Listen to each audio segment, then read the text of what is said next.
Impacto dos agrotóxicos na saúde, tá? Que vai ser dado pelo Dr. Fulvio Scorza. Ele é professor pesquisador na Faculdade de Medicina da Unifesp, em São Paulo, neurofisiologista, então nada melhor do que ele para falar sobre esses impactos dos agrotóxicos que a gente tem visto aí, que a gente não tem noção, certo? E ele também é assessor científico do MDA São Paulo, do Elvio, tá bem? Ele já até nasceu com o cérebro exposto.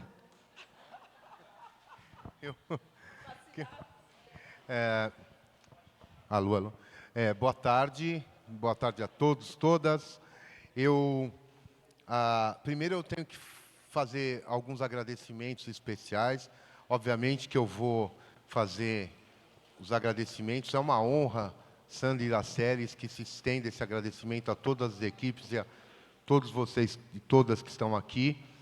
Muito obrigado por me permitir fazer parte desse projeto, do PPA, de eu aprender com vocês, porque para mim, do PPP, são tantos projetos, PPP, FAPESP, e exatamente ontem eu completei 33 anos de Escola Paulista de Medicina, então eu acho que tem gente aqui que nem era nascido quando eu estava lá, mas é uma honra dividir esse conhecimento com vocês. E então, em nome da Sandy e da Iraceles, eu agradeço a vocês por isso.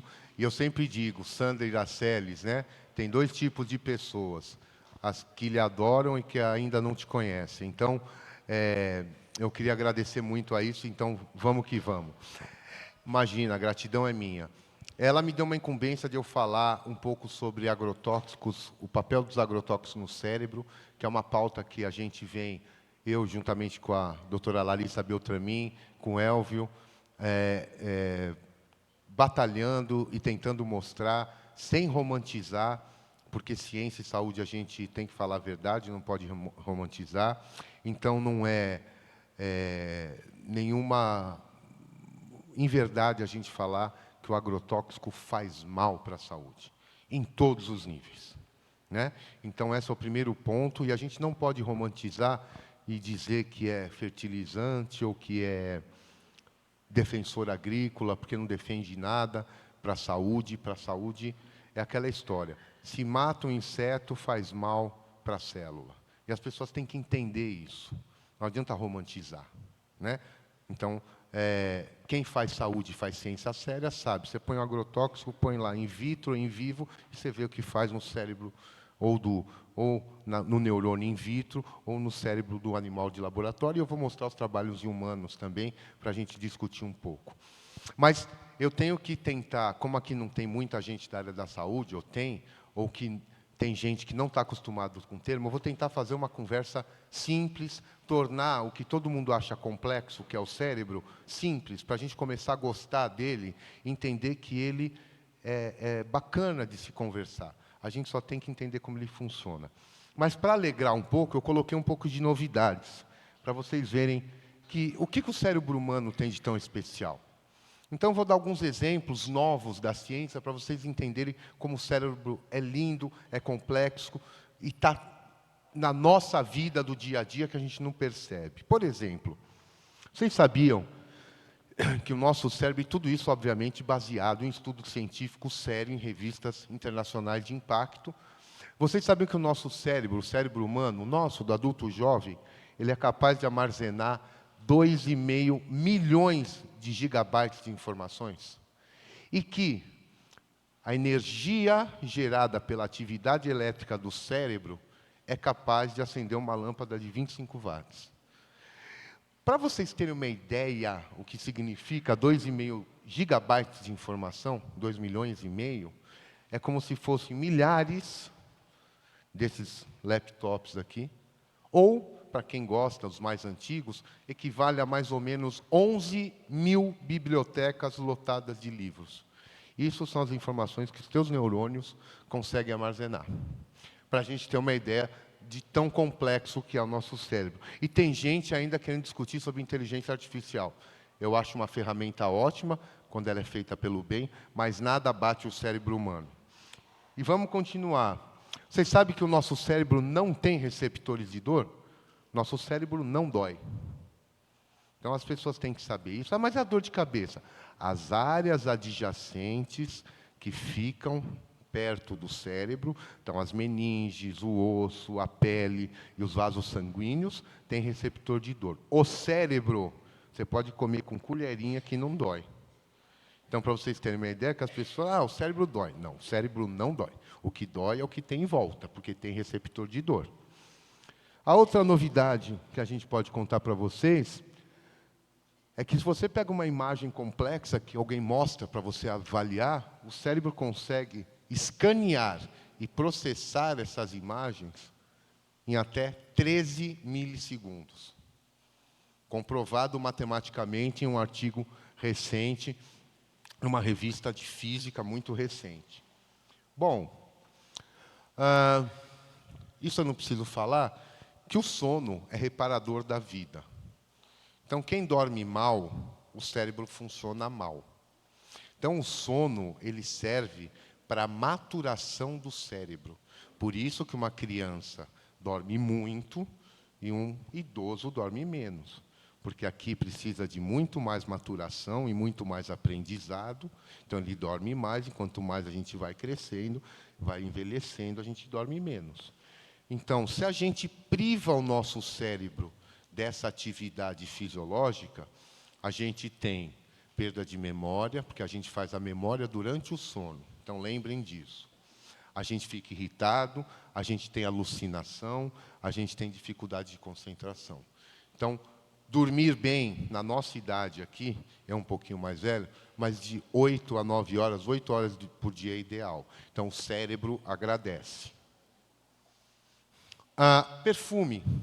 Isso é uma coisa que eu costumava ministrar umas aulas na Escola Paulista, que se chamava a neurociência do amor e da paixão. Como o cérebro responde na fase de amor e na fase de paixão. E como ele dá sinais que você ou está amando ou está apaixonado. Uma delas é para a gente pensar no perfume. Por quê? Porque os perfumes, um perfume agradável, vamos dizer assim, ou não, né? Mas um perfume, vamos pensar num perfume bom, ele influencia a atividade cerebral e o nosso cérebro consegue identificar e memorizar até 50 mil fragrâncias de perfume. E por que eu digo? Se você usa um perfume, use sempre o mesmo. Por quê? Porque vamos pensar, eu vou lá no Elvio, nossa, ele está cheiroso. Aí eu sinto o cheiro e falo, nossa, Elvio, que perfume você está usando? Ele fala, estou usando o perfume X. Beleza, meu cérebro registrou essa fragrância. Aí depois de 1 ano, 2 anos, eu estou andando aqui na cidade, sinto o cheiro, eu vou lembrar de quem? Do Elvio. Então não fique mudando de perfume, que para estratégia de conquista não é muito bom para o cérebro. Tem um rótulo registrado nos neurônios, que esse é um segredo importante. Não esqueçam disso. Para vocês terem uma outra ideia, nosso cérebro ele precisa de 2 coisas, oxigênio e glicose, para funcionar. Né? E, obviamente, que isso chega através de vasos, de pequenos capilares.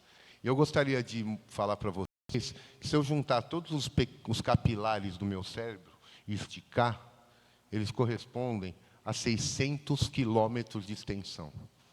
Para vocês terem uma ideia de quanto que a gente tem de vasinho irrigando o nosso cérebro.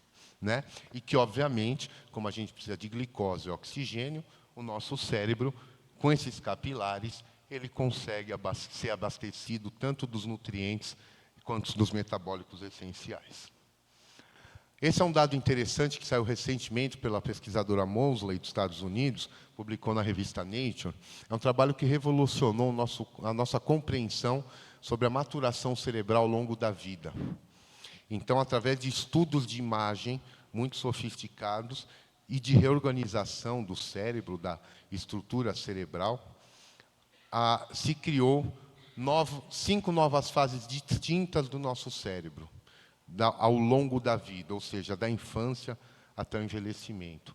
Então, esse trabalho ele mostrou que a infância hoje, então, seria correspondente do nascimento aos 9 anos, a adolescência dos 9 aos 32 anos, por isso que tem tanta gente com certa idade é que ainda está imatura cerebralmente, então isso é compreensível do ponto de vista de maturação cerebral. A vida adulta, dos 32 aos 66. E o que ele chamou, dividiu o envelhecimento em duas fases, o inicial e o avançado. O inicial, então, dos 66 a 83, e o avançado de 83 para frente. Então, essa nova classificação, isso eu falo para quem? Para todo mundo que atua na área da saúde. Então, pense, para um psicólogo, saber que existe essa diferenciação para você interpretar casos, dá para você, então, justificar algumas teorias. Para o nutricionista, o que tem que fazer durante essas fases distintas. Então, esse é um dado novo que foi publicado em dezembro de 2025 e que a gente ainda está digerindo, mas não está engasgando tanto, não. Está indo bem essa digestão, né, para os neurocientistas. Agora, uma pergunta, e eu quero que vocês respondam. É verdade que a gente usa 10% do nosso cérebro? Quem acha que sim, levanta a mão. Quem acha que não, fica com a mão abaixada. Então, sempre existe essa controvérsia. Eu vou dizer que, numa pesquisa realizada na Universidade Federal do Rio de Janeiro, fizeram essa pergunta à população do Rio, e 66% diziam que nós usávamos 10% do cérebro, né? E essa história virou um mito, porque, na verdade, vamos acabar com essa conversa e dizer a verdade. A gente usa o cérebro inteiro. Claro que em momentos distintos, usa a estrutura A, B ou C. Quando eu estou falando e andando, eu uso certas estruturas que eu não uso enquanto eu estou sentado, mas a gente usa o cérebro todo. A capacidade também. Porque não importa a quantidade, importa as conexões que você faz. O cérebro do Einstein era igualzinho do tamanho de um cara da idade dele normal. O que ele tinha era muito mais sinapses em algumas regiões do que outras. Então, mas eu quero deixar bem claro que isso é um mito. A gente usa o cérebro na sua totalidade em momentos diferentes do dia. A gente vai usando o que precisa e ele vai brincando à vontade. Tá? Então, essa coisa dos 10% não existe. Então, eu sempre tenho que colocar isso. E tem um trabalho científico da Suzana Herculano Russell, que é uma pesquisadora brasileira, que hoje está nos Estados Unidos, mas ela mostra claramente o cérebro humano em números, e ela mostra claramente isso. E a segunda pergunta é, o nosso cérebro se regenera? Agora vai começar a brincadeira da palestra mesmo. Sim. Sim. Então, é não e sim, né? Mas o que eu tenho que falar? Eu tenho que, infelizmente, falar que ele se regenera. Para quem não acredita em regeneração, o cérebro se regenera. Porém, vocês não estão de todos errados, ou todas erradas. Por quê? Porque essa história não era assim. Essa história começou em 1906, com este pesquisador aqui, que o nome dele é um nome só, tá? Santiago Ramón y Cajal. Foi um dos melhores neuroanatomistas do planeta, espanhol. E o Cajal ganhou o prêmio Nobel em 1906, porque ele cunhou um termo chamado sinapse. O que ele viu? Através de uma coloração, essa coloração negra, que se chamava colorazione nera, que quem descobriu foi o Camillo Golgi, um italiano. Ele descobriu a coloração, ganhou o prêmio Nobel porque ele conseguiu colorir o neurônio, e você conseguia ver o neurônio no microscópio. E o outro ganhou o prêmio Nobel porque ele mostrou que os neurônios fazem sinapse. Ou seja, eles não grudam um no outro. Tem um espacinho entre eles, que se chama sinapse, e que faz a atividade eletroquímica propagar. Então, eles dividiram o prêmio Nobel. Eu gosto tanto do Ramón y Cajal, que esse trabalho dele, eu tatuei na cabeça. Então, se as perguntas para vocês, tem um prêmio Nobel? Eu falei, eu tenho, um prêmio do Santiago Ramón y Cajal. Eu peguei emprestado o desenho dele. Então, quando eu fiz o meu pós-doc, eu fui na biblioteca, foi fora do Brasil, peguei o trabalho dele, xeroquei, trouxe e tatuei na cabeça. De tanto que eu não gosto de neurônio. Mas o Santiago Ramón y Cajal ele ganhou o prêmio Nobel por causa disso. Naquela época, hoje a gente faz a tese, né, eu fiz a minha, há mais de 20 e tantos anos atrás, e a gente escreve um artigo. Hoje a lei diz 2 artigos publicados, você defende a tese. Naquela época você tinha que escrever um livro. E o livro que o Cajal escreveu e ganhou um prêmio, chamava Textbook of Regeneration and Degeneration, ou seja, livro-texto sobre regeneração e degeneração do cérebro. E ele é claro, no final do livro dele, eu copiei, traduzi, ele diz, no cérebro de adultos, ou seja, no nosso cérebro, as vias neuronais são fixas e imutáveis, ou seja, os neurônios, o que tem ali, o que nós temos, tem, gruda, não muda, e é isso aí. Todas as células deverão morrer e não haverá regeneração. Só que, graças a Deus, a ciência caminha, as pessoas mudam, as tecnologias aparecem, e se você pensar em 120 anos após, então a gente está em 2026, e ele ganhou esse prêmio e falou que não tinha regeneração em 1906, um século e pouquinho é nada para a ciência. Hoje a gente sabe, então, que nosso cérebro tem 86 bilhões de neurônios, faz 100 trilhões de sinapses, e ele é flexível e mutável, ou seja, o nosso cérebro se regenera. E para quem gosta de termo técnico, essa regeneração do cérebro, as pessoas definem como neuroplasticidade. Então, e o que é a neuroplasticidade? A definição melhor é do professor Gerd Kemperman, que hoje está na Universidade de Göttingen, na Alemanha, e ele põe que a habilidade do cérebro adulto, o nosso cérebro, em alterar a anatomia em respostas a estímulos externos ou internos. Então, o nosso cérebro muda o jeitão dele e forma novos neurônios. Então, a gente é capaz de formar novas células, por isso que a gente se regenera. Vocês provavelmente estão formando novas células agora. E essa formação de novos neurônios no cérebro é o melhor exemplo existente de neuroplasticidade. Então, mais um mito que caiu.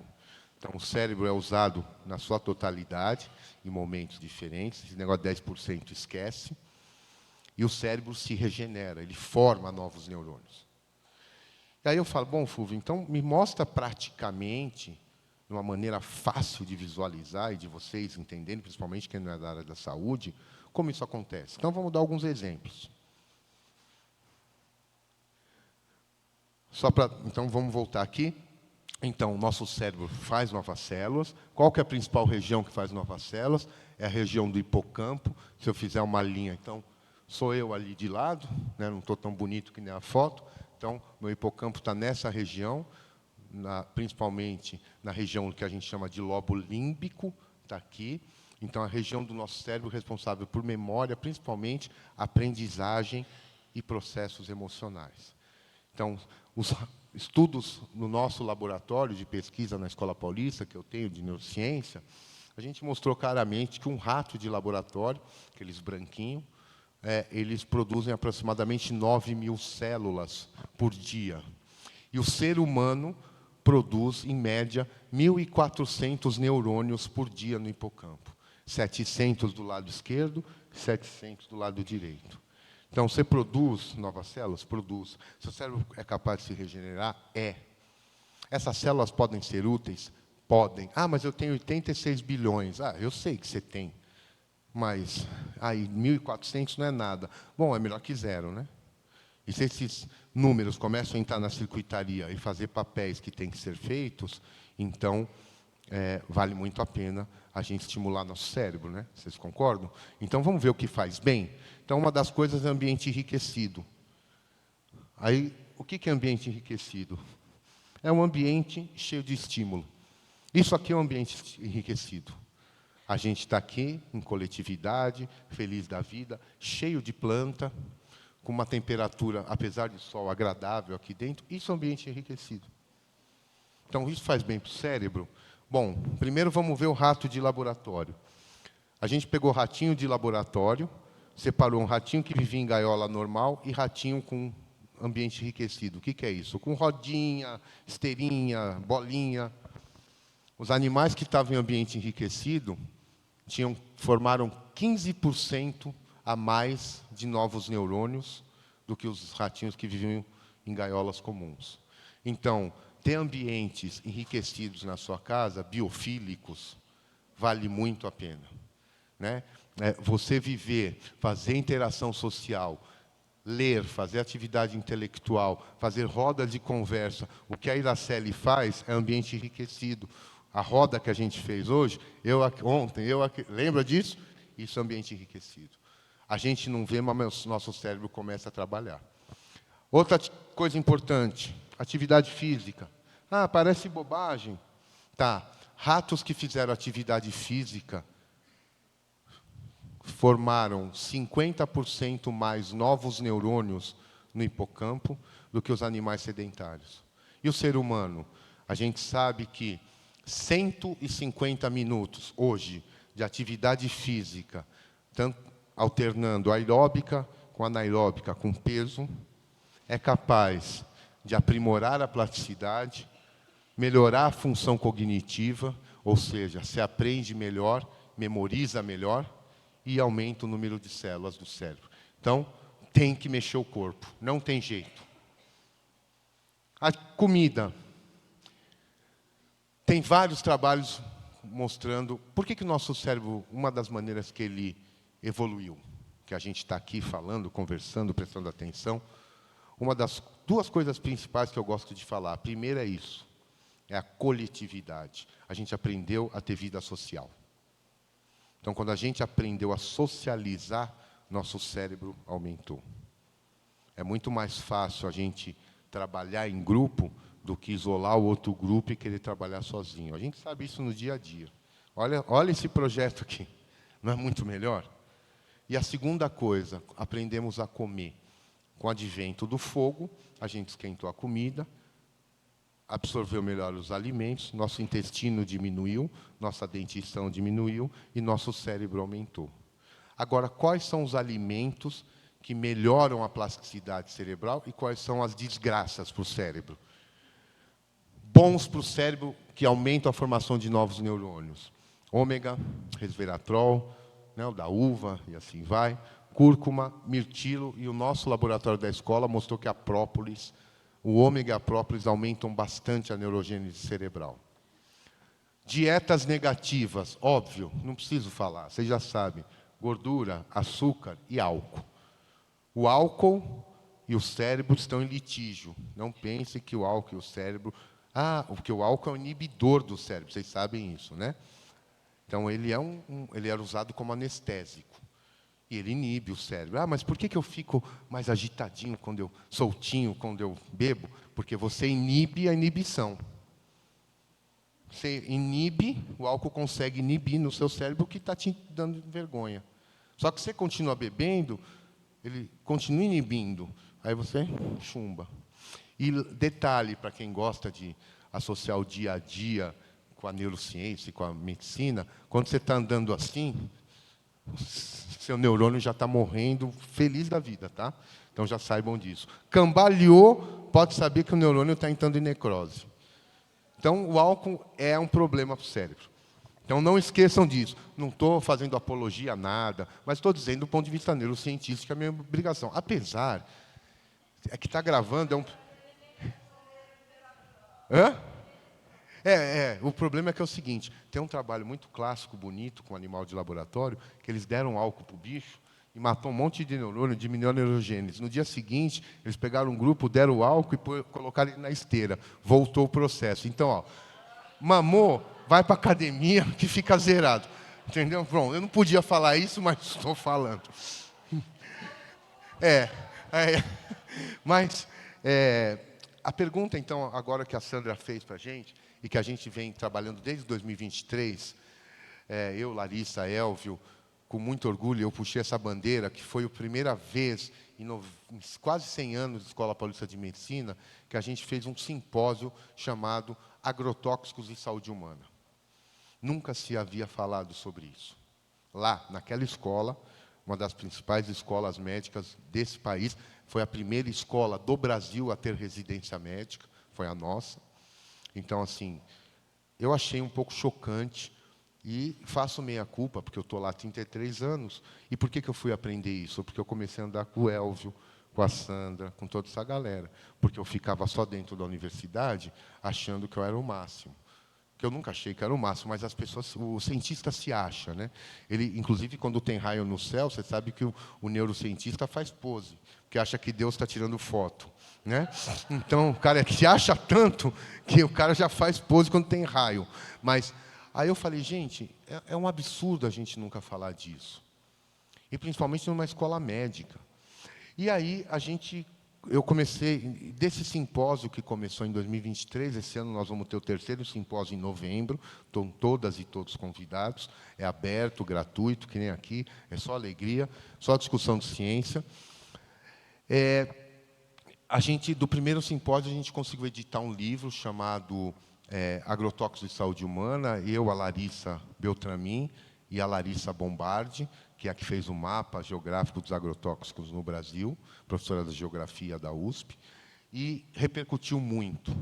E eu comecei a me preocupar com o cérebro, óbvio, né? Por questões óbvias. Eu falei, deixa eu tentar conversar onde eu tenho um certo trânsito, né? Um pequeno trânsito.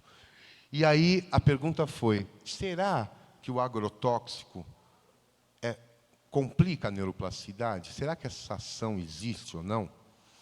E aí, por minha surpresa, a primeira vez na literatura médica que se falou de agrotóxico e neurogênese, formação de novos neurônios, foi nesse trabalho do professor Fred Cage, que ainda está em atividade na Universidade La Jolla, na Califórnia, e foi o cara que descobriu a neurogênese cerebral. Ele foi indicado ao Prêmio Nobel, mas não ganhou, mas foi indicado, então só de ser indicado já é uma maravilha. E ele mostrou que vários fatores, como eu mostrei para vocês, favorecem ou não a formação de novos neurônios. E o agrotóxico está no texto, no meio do texto desse artigo dele, na Physiology Reviews, que é uma grande revista científica, a neurogênese pode ser afetada por agrotóxicos. Ou seja, é um problema. E a gente está pensando aqui um problema para criança, um problema para adulto, jovem, para adulto, e para envelhecimento inicial e envelhecimento tardio. Ah, Fulvio, mas a neurogênese no envelhecimento é menor. É menor, mas existe. Então, é prejudicial em qualquer fase ao longo da vida. Então, o agrotóxico não serve desde que você nasce, vou mostrar por quê em alguns trabalhos, até aqui. E aí eu comecei a pesquisar e falei, será que tem estudos com animais de laboratórios? E aí a gente viu, obviamente, que sim. Então, a gente vê que a permetrina, todo mundo conhece.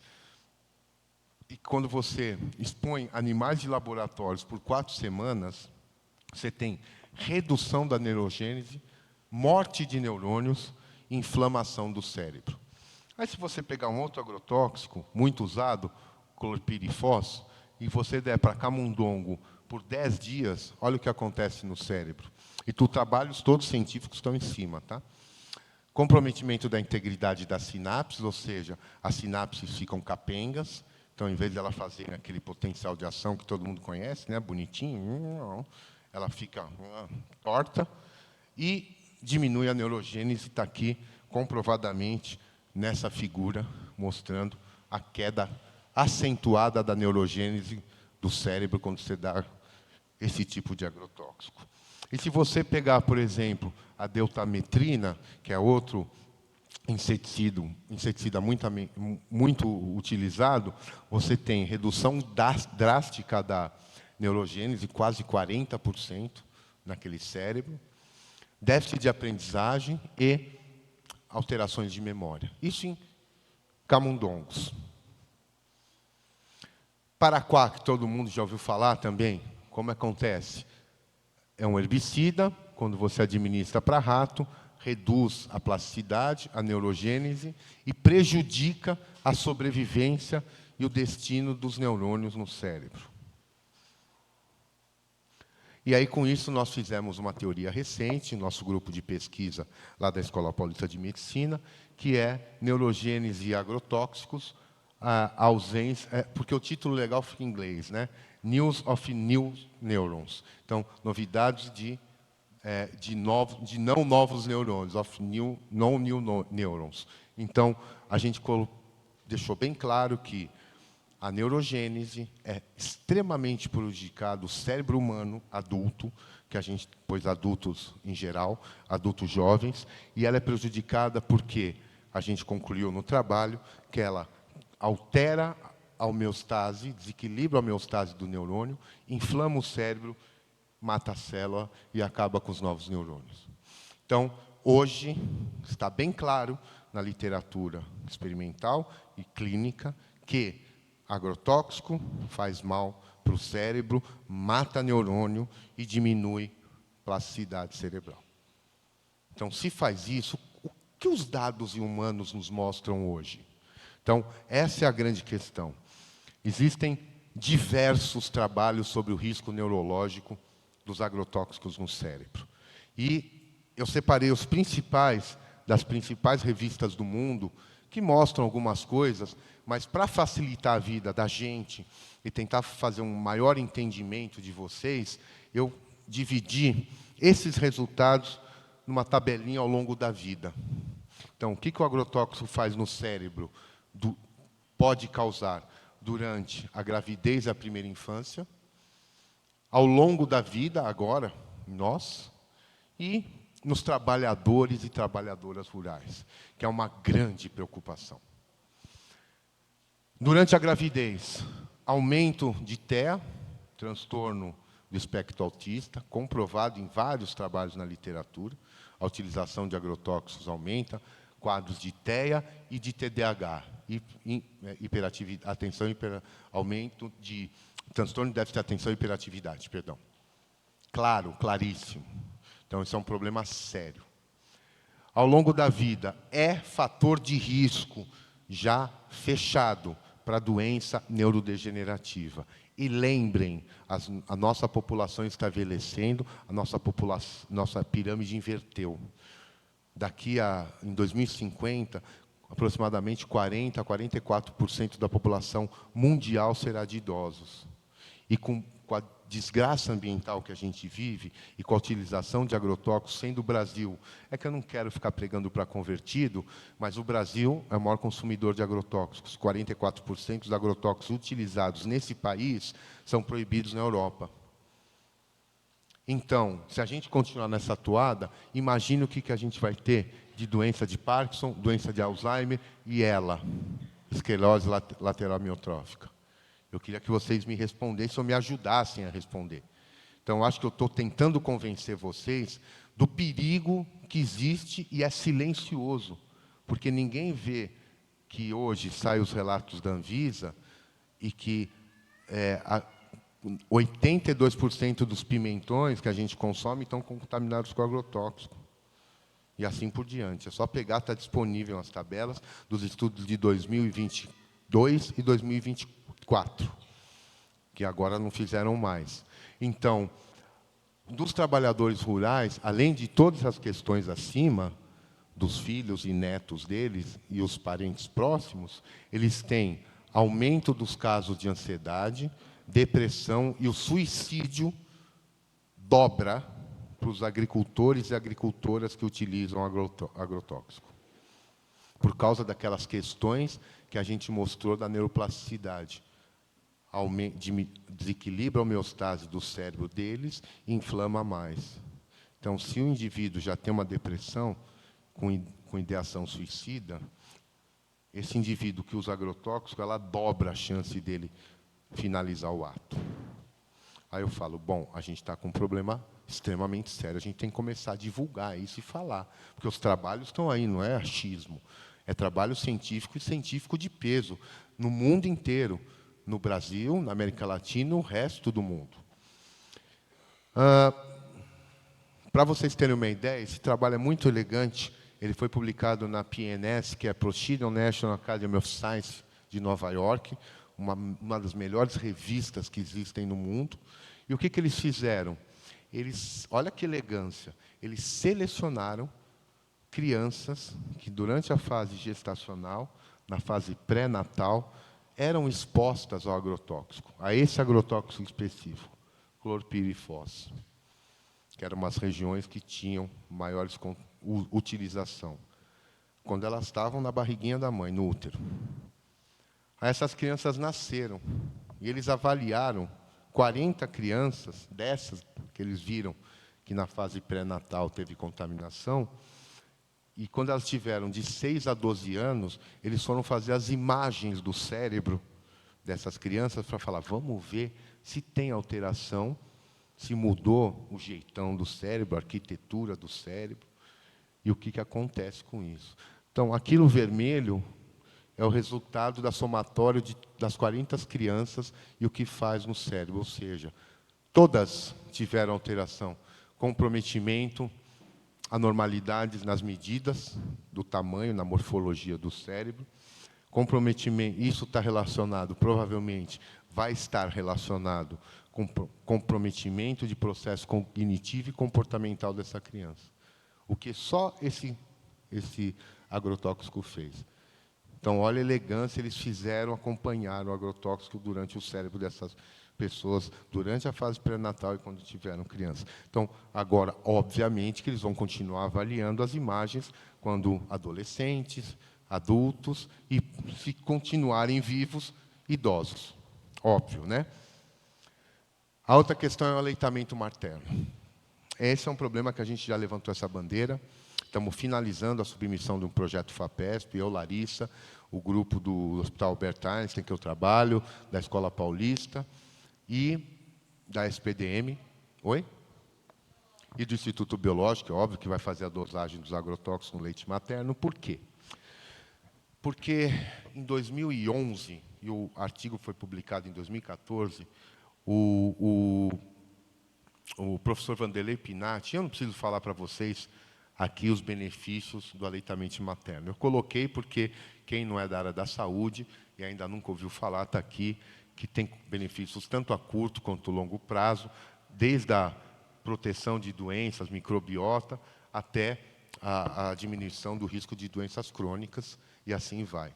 E o professor Vanderlei Pinatti, da Universidade Federal do Mato Grosso, ele orientou uma aluna dele, que está ali o trabalho, a Daniele, e eles foram verificar numa região que é no Lucas do Rio Verde, o nome, no Mato Grosso, que é um dos maiores locais de produtores de grãos do Brasil.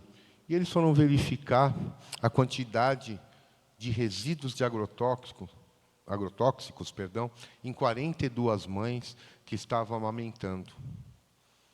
E, por incrível que pareça, 100% das mães tinham resíduo de agrotóxico no leite. Todas.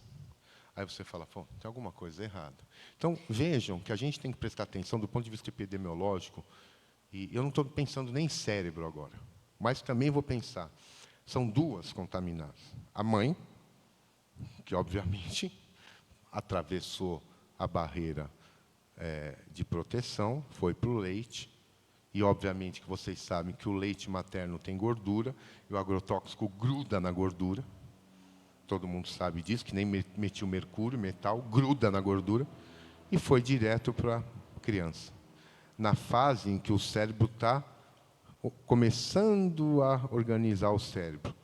Vai começar a enxergar, vai começar a andar, vai começar depois. Então, todas as mães estavam contaminadas. Isso foi um absurdo na mídia, e ninguém deu bola. Quer dizer, apareceu e acabou o assunto. Aí, em 2024, um grupo brasileiro resolveu estudar todos os artigos da América Latina que foram publicados relacionando aleitamento materno e agrotóxico. E foram 49 estudos encontrados. Faz um ano esse trabalho. Dos 49, em 70% dos estudos, todas as mães tinham o leite contaminado. Ou seja, é um problema gigantesco de saúde pública. No Brasil inteiro foi levantado esses estudos. Então, a criança já está ingerindo agrotóxico direto da fonte, na fase mais amorosa da vida. Então, é uma loucura. Então, a gente, com isso, vamos fazer um estudo em São Paulo para ir, como o professor Saldiva falou hoje, para a gente fazer barulho, brigar mesmo, e vamos para a mídia, vamos chamar ministro, vamos chamar quem for, e falar, toma esse leite aqui também, já que ela pode, você também pode, vem cá. Né? Não é assim que funciona? Tem que ser, a gente tem que começar, com todo respeito, a agressivar a ciência. A gente não pode ficar quieto. Nós aqui não podemos ficar mais quietos. Então, esse é um problema sério que a gente também vai fazer aqui em São Paulo. E, com isso, a gente fez um artigo, agora recente, eu, a Larissa, e a Larissa Bombardi, a Larissa Beltramin, a Bombardi, e o professor Antônio Carlos Guimarães de Almeida, que é titular da Federal de São João del Rei, nós fizemos esse artigo mostrando o problema dos agrotóxicos no leite materno que faz no cérebro. Então, é um artigo que está disponível, é online, mas vocês saibam que causa déficit cognitivo, é óbvio, na criança, alterações de memória, aprendizagem e concentração, e déficit comportamentais diretamente associados com ansiedade, depressão e agressividade. Então, está aí o artigo. Eu acho que é uma maneira da gente popularizar e divulgar a ciência. Está em português. Eu estou fazendo questão em escrever em português os artigos, porque todos são em inglês, mas, desde que eu estou no Ministério, eu estou escrevendo em português para todo mundo ter acesso, porque a gente tem que divulgar a ciência para todo mundo, principalmente quem paga a conta, que é o povo. Né? E eles têm que saber o que está acontecendo, e a gente tem que falar numa linguagem acessível, para eles entenderem. E, com isso, a gente começou a ficar preocupado, porque assim, o cérebro está sendo muito afetado e a gente não está fazendo muita coisa. Então, a gente tem que ter uma ação, e aqui eu vou focar numa única ação, que vai começar em setembro, que eu tenho muito orgulho, porque um dos problemas sérios dos nossos e das nossas grandiosos e grandiosas trabalhadores e trabalhadoras rurais é a saúde mental. É extremamente grave o cenário que nós estamos vivendo hoje. Mas, para isso, não adianta eu ficar falando aqui, é que nem o professor Saldiva falou. Não, vamos fazer uma ação, vamos mostrar, a ciência está aqui. Mostrei para vocês, convenci, não convenci? Então, eu tinha que convencer o governo. Falar, só que tudo isso eu falei de uma maneira mais técnica. E falei, olha, a gente tem que fazer um tripé aqui para a gente fazer um projeto decente, que seja efetivo e que saia. Então, a gente criou uma questão educacional, prevenção e tratamento com profissionais da saúde e formulador de políticas públicas. Me perdoem esse advocacy, que eu tenho que corrigir, que a Larissa me dá bronca o tempo todo e está certa, mas um projeto de política pública efetivo. Então, a primeira coisa que a gente fez, para popularizar, a gente criou Ciência na Quebrada. Eu, a Larissa, o Elvo, sou o consultor científico. É um projeto que a gente divulga a ciência de todos os níveis, principalmente ciência cerebral, nas periferias da Zona Sul de São Paulo. Então, esse foi um logo que a própria Quebrada fez. Aqui é uma das aulas, eu vou lá, falo sempre, toda semana, a gente vai uma vez por mês, pelo menos, e explica, ensina, e vai fazendo, e vai divulgando. Isso aqui é Ciência na Quebrada também, é divulgar a ciência, é falar, é discutir abertamente, sem nenhum melindre, e se não sabe, fala, não sei mesmo, e tem, obviamente, que eu sei 20% e não sei 80%, mas a gente vai aprendendo. E aí a gente, com isso, acredita piamente nisso aqui, porque se você comparar alimento com agrotóxico sem agrotóxico, a gente criou essa tabela que é o seguinte: carga tóxica no convencional, altíssima. Alimento orgânico ou de base agroecológica, redução drástica. Valor nutricional padrão e, obviamente, que os demais agroecológicos e orgânicos com maiores benefícios em alguns micronutrientes. Risco de longo prazo, convencional, doença neuropsiquiátrica. Aqui eu só estou focando em cérebro hoje. Os outros alimentos, proteção de saúde mental e saúde física. O custo, isso é bem debatido, tem que ser bem debatido, principalmente o custo dinheiro mesmo, mas essa é outra questão econômica. Mas vamos pensar do ponto de vista de saúde. O custo inicial é baixo do convencional. Você mete agrotóxico, põe um monte de produção, todo mundo come, mas um altíssimo custo a médio e longo prazo, muito alto. Por que a gente tem mais casos de autismo hoje? Todo mundo fala, nossa, cresceu, né? São dois aspectos. Cresceu porque melhorou o diagnóstico, a avaliação, e porque piorou o ambiente. Casos de câncer de colo retal em jovens. Peguem vários artistas aí, que vocês estão vendo. Por quê? O meu intestino do meu avô é igual ao nosso, mas eles não morriam disso, porque eles não comiam ultraprocessados, eles não comiam agrotóxicos, eles não comiam um monte de coisa. O nosso organismo não está preparado para muita coisa ainda. Lembre, o nosso cérebro ele evoluiu para a gente sobreviver e reproduzir. A gente ainda tem o DNA ancestral. A gente não evoluiu nesse ponto. Então, se você agride um negócio que não era agredido, ele ainda, de um ponto de vista ancestral, a gente não está preparado. E o alimento orgânico de base agroecológica, super preventivo a médio e longo prazo. Então, a gente tem que começar a mudar a cultura. E pensando em saúde mental do trabalhador, mostrando do trabalhador e da trabalhadora rural, que eles têm muito mais ansiedade, depressão e ideação suicida, e quando utilizam agrotóxicos, isso dobra. A gente falou, bem, gente, a gente tem que cuidar disso. Então, já vimos a ciência, já vimos a clínica, agora temos que implementar a política pública efetiva, e a gente conseguiu, eu, Larissa, Elvio, SPDM, o grupo do CAISM, da Escola Paulista de Medicina, conseguimos implementar, começa em setembro desse ano, o Centro de Saúde Digital, atendimento à saúde mental das populações do campo, da floresta e das águas. Vão ser até 18 mil atendimentos mês, e começa agora, efetivamente, em setembro, com uma verba de 14 milhões do Ministério da Saúde. Então, a ciência, então, que a Larissa falou, aprendemos no território, fizemos ciência para comprovar e mudamos através de uma nova política pública que nunca existiu. Então, acho que esse é um ganho e que mostra a clareza da interação entre a academia, na verdade, entre o território, porque vem de baixo para cima, porque se eles não provocarem, a gente não faz.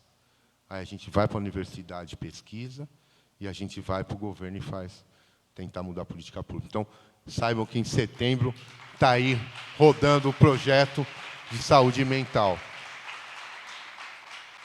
Finalmente, o penúltimo slide, nós chamamos a atenção, então, essa ideia nossa, minha, da Larissa, do Elvis, do nosso grupo.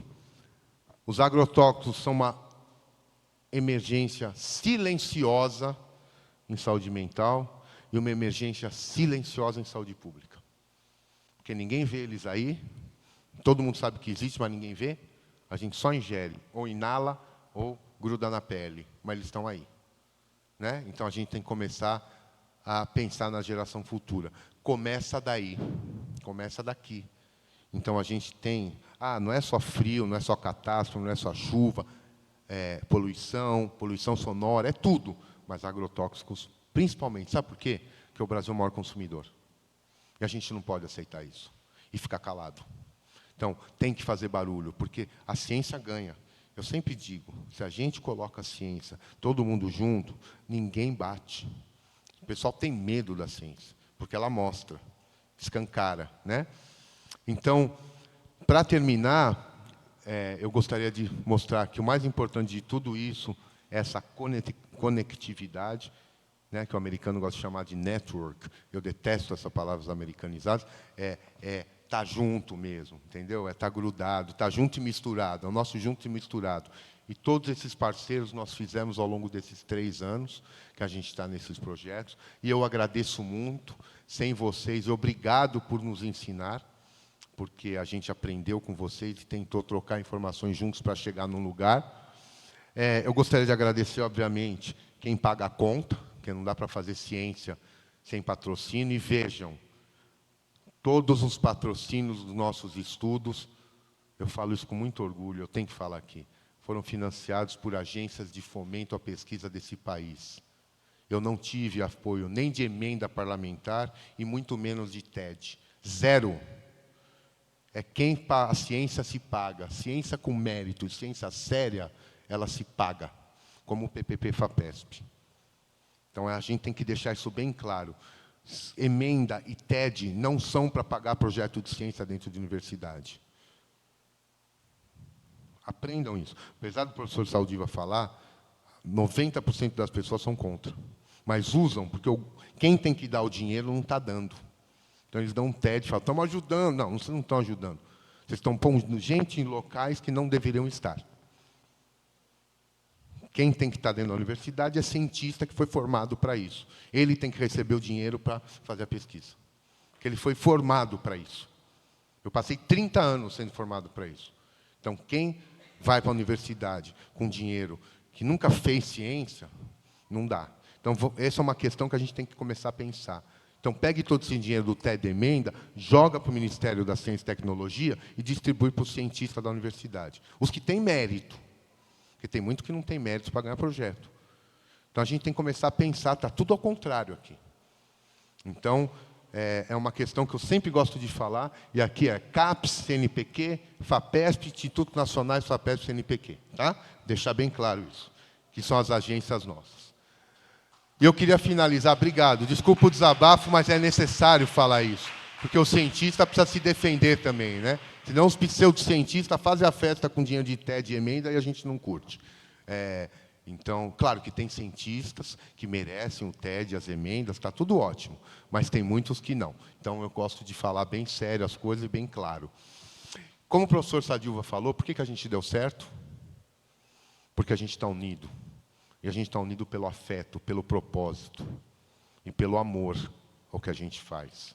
E o meu grande amigo, quem conhece, o Fabrício Capinejar, é um querido amigo, e ele escreveu isso num dos textos dele, e que a única coisa que não morre naturalmente é o amor. A culpa da morte do amor, ou dessas relações, se elas acabarem, é nossa. Ou a gente mata, ou deixa ele morrer. Mas morrer do nada, o amor não morre.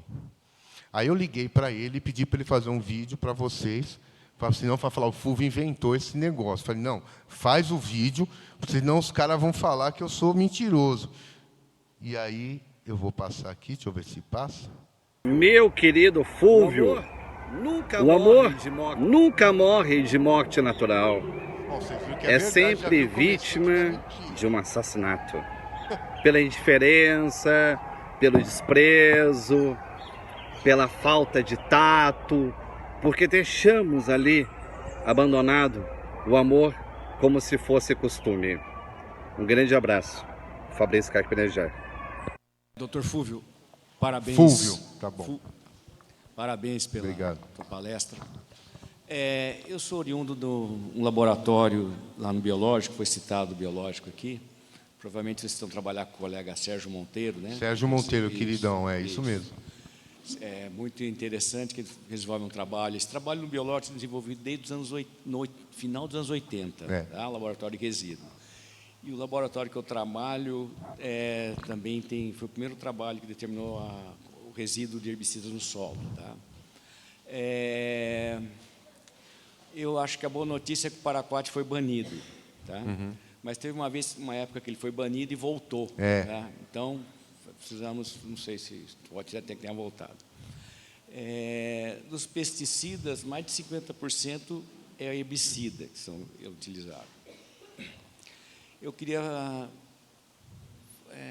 fazer uma observação, que talvez seja interessante para o grupo de vocês. Claro. Região de Ribeirão Preto não tem água de rio, chama Ribeirão, né? A água é de poços artesianos. E Ribeirão Preto está cercado por cana-de-açúcar. E onde tem cana-de-açúcar, tem aplicação de herbicidas. E herbicidas residuais. Tem herbicidas que persistem mais de um ano. Tá? Uhum. E herbicida, por característica, ele lixivia. Tá? Então, talvez fosse interessante vocês avaliarem a água que é oferecida à população em Ribeirão Preto. Muito obrigado. É verdade. E precisa, né? A gente precisa. Pois é, teve alguns trabalhos, mas não teve continuidade. Tá? Esse não sei porquê, não sei porquê. Obrigado pelo comentário. E eu gostaria de frisar aqui a importância do Instituto Biológico, do professor Sérgio, porque eu o convenci a pesquisar isso, porque lá é basicamente de alimentos, né? Isso. Meu nome é Flávio Blanco, esqueci de falar. Tá bom. Okay. Professor, muito obrigado. Vou falar para ele, professor Okay. Flávio. Pode, muito obrigado. Eu reforço isso com ele lá. Tá, por favor. Obrigado. Vamos Então, passar. voltou. Vai lá. Meu querido Fúvio, o amor nunca morre de morte natural. É sempre vítima de um assassinato. Pela indiferença, pelo desprezo, pela falta de tato, porque deixamos ali abandonado o amor como se fosse costume. Um grande abraço. Fabrício Carpinejar. Então é isso. Queria dedicar isso a Iraceles, que mostra pra gente como é o amor pelas coisas de Sandra. Obrigado. Gratidão, gratidão, doutor Fúvio, gratidão pela apresentação aí. Tem uma doutora Anaí, que é uma pergunta aqui, médica. Obrigada. Doutor Fúvio, eu venho de uma cidade de cerca de 200 mil habitantes, cercada totalmente pela cultura da cana, e agora está entrando a soja. Eu fui comunicada que tinha cerca de 600 crianças autistas na rede escolar. Para mim foi um espanto, né?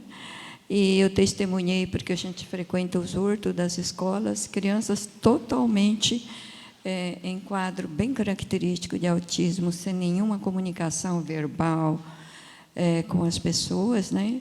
E pensei, puxa, isso precisaria realmente fazer uma pesquisa com apoio de universidades, centro de pesquisa.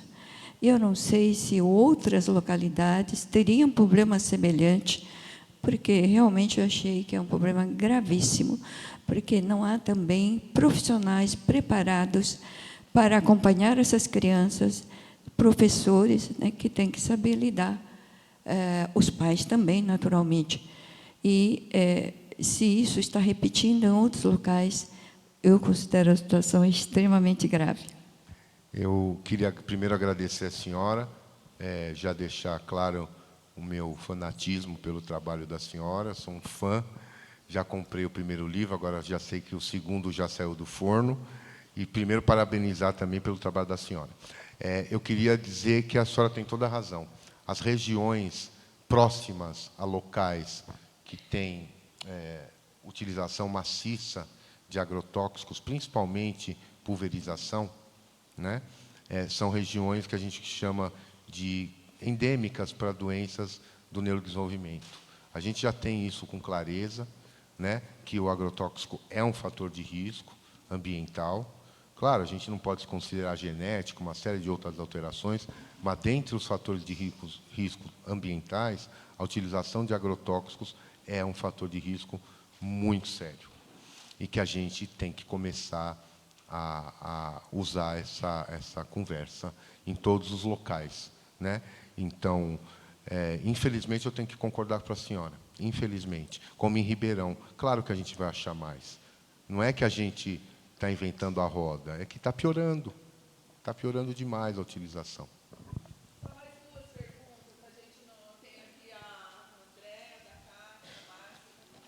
Eu vou estar aqui hoje e amanhã também, tá? Breves. Boa tarde, meu nome é Andréa Mayumi, sou da CAT Regional de Mogi das Cruzes. Obrigada, Sandra, pelo apoio ali com a coordenadora, chegou a convocação para a gente poder estar aqui hoje. Eu, como bióloga, eu já fico muito impactada com o que os agrotóxicos causam na biodiversidade, né? Então, assim, e é muito parecido o que acontece. E ainda tem esse problema, além dessa parte neurológica, mas é até mudança de sexo, né? Dependendo de anfíbios, alguns répteis, você muda a proporção do sexo dos animais por conta de agrotóxico na água. Então, assim, é assustador, né? Quando a gente vê esse impacto ambiental envolvendo todos na cadeia, né? Desde plantas e todos os seres vivos. E aí eu fiquei, mas o que me chamou muita atenção foi a parte boa, que sempre tem a parte boa, né? De ver esse novo programa de saúde mental para o agricultor. É digital, só vai ser digital nesse primeiro momento. Aí Nesse primeiro momento. A minha pergunta é se vai ter uma ampliação disso, porque a gente discutiu na época na CEPORG, junto com a Ana Flávia, que, não sei se vocês lembram, em 2024 a gente teve muitos incêndios florestais, né? E com as mudanças climáticas, com o Super El Niño, a coisa pode ser muito pior, né? Então, a gente viu que isso teve um impacto muito grande na saúde mental do agricultor, porque eles perderam tudo, gente. Sabe o que é tudo? Já estavam endividados, ficaram mais endividados ainda. Então, assim, a gente que da CAT está no dia a dia com o agricultor, quando você vê que ele já sofre problemas financeiros, né? Não tem nenhum status social, porque não tem reconhecimento na sociedade, ainda é aquele caipira visto, né? As crianças sofrem bullying, porque não temos mais escolas rurais, então as crianças sofrem bullying na cidade, por ser filho de agricultor, algumas vezes. E a gente viu que também as mudanças climáticas vão afetar ainda muito a saúde dos agricultores, tanto por perder produção, por não estarem preparados para isso, né? Exatamente, está tudo imprevisível, né? E até porque, com isso, com essas mudanças climáticas, pode ser que tenha, né, a indústria queira até se aproveitar disso para vir com mais agrotóxico ainda, por conta desses desequilíbrios ambientais, né? E aí vem mais praga, vem mais doença, fecha o pacote deles. Então, a minha pergunta seria essa da questão da saúde mental, se vai ter, e também se existe estudos futuros, porque o que você mostrou é a exposição crônica, né, de longo prazo. Se também existe no futuro estudos em relação à exposição aguda, que é os que os trabalhadores sofrem mais, né, e também até porque também os médicos não sabem nem notificar, quando chega com algum problema, nunca vai achar que aquele problema que o agricultor chegou, por alguma exposição aguda, que tem a ver com agrotóxico. Então, a rede médica também não está preparada para esse tipo de notificação e diagnóstico. A resposta é longa, e a Sandra vai me bater, mas então vou falar assim: agudo tem muito problema, né? Até de convulsão, intoxicação aguda cerebral, né? E a gente pode discutir depois, tem várias coisas. Os atendimentos, a priori, vão ser telemedicina Brasil todo. Óbvio que a gente vai fazer uma triagem e quem necessitar de apoio mais específico a gente vai ter que dar, né? Pelas UBSs. E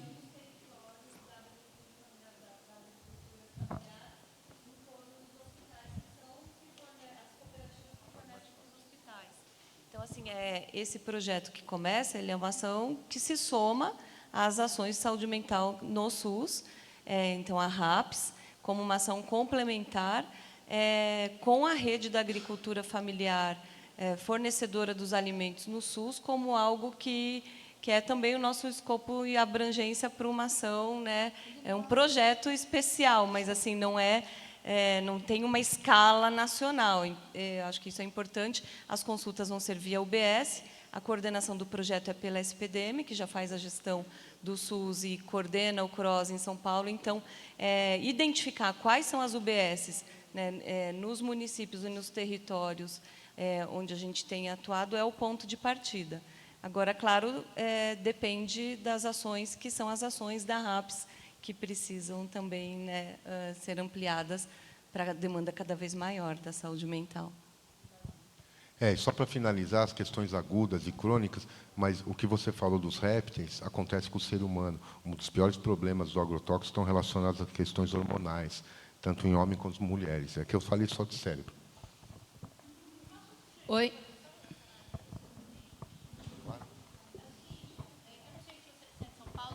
Eu também era de São Paulo, agora eu moro aqui no interior, em Lorena, e aqui eu percebi que muita coisa que vai para o campo, de fato, no pessoal da roça, é via Sindicato Rural e o Senar. Então, de repente, vocês poderiam procurá-los para tentar espalhar essas informações do atendimento. Sindicato Rural e Senar como mecanismo de difusão. Eu queria te perguntar o seguinte: você comentou a importância do sono, né, na regeneração, saúde do cérebro. E quando a pessoa não está dormindo o suficiente, não consegue dormir, aí com o sono induzido, hoje tem muita medicação, diazepam, né? E a gente tem também as medicinais. Queria saber se com o medicamento tem esse efeito, se faz mal para a questão dos neurônios, tudo. Então, é uma longa conversa, né? Mas então vamos tentar simplificar. Antes de você usar qualquer tipo de medicamento, precisava fazer todos os tratamentos não farmacológicos e de higiene do sono que talvez pudessem melhorar o seu padrão do ciclo sono-vigília e, inclusive, do padrão onírico, para você entrar em todas as fases do sono. Vamos supor que você já fez tudo, fez polissonografia, fez tudo, não tem nada. Tem as medicações, tem umas que são mais complicadas, principalmente as AN, né? Os ANs da vida, os lorazepams e os diazepams, né? Mas hoje tem outras medicações que não têm tantos efeitos colaterais, e principalmente aqueles que atuam diretamente nos receptores de melatonina no cérebro, que a gente pode discutir depois. Mas que, se você mantém um padrão de sono, mesmo com medicações que não têm tanta efeitos colaterais, o sono sempre vai vencer a qualquer coisa, entendeu? Exercício físico, alimentação, meditação. É isso. Salva de palmas, professor, Obrigado. doutor Fúvio, prêmio Nobel na cabeça.